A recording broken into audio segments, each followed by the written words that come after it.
14-ാം ദിവസം. നിത്യനഷ്ടത്തിൻ്റെ ജീവിതം നരകം. നഷ്ടത്തിൻ്റെ അനുഭവം ജീവിതത്തിൽ സാധാരണമാണ്.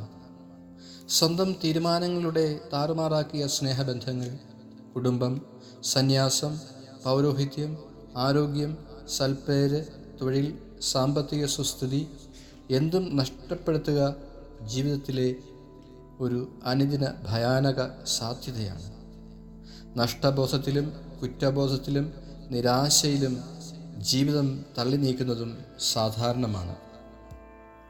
അനന്തരം തൻ്റെ വലതുവശത്തുള്ളവരോട് അവൻ പറയും, എൻ്റെ പിതാവിനാൽ അനുഗ്രഹിച്ചവരെ, വരുവിൻ, ലോകസ്ഥാപനം മുതൽ നിങ്ങൾക്കായി ഒരുക്കിയിരിക്കുന്ന രാജ്യം അവകാശപ്പെടുത്തുവിൻ.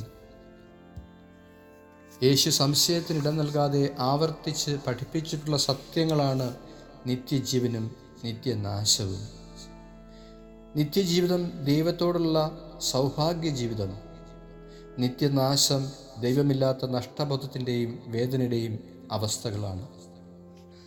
നിത്യജീവൻ എന്ന ആ അന്ത്യസത്യം സന്തോഷത്തിൻ്റെതാക്കാം, ദുഃഖത്തിൻ്റെതാക്കാം.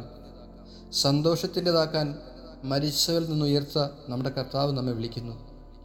പ്രാർത്ഥിക്കാം.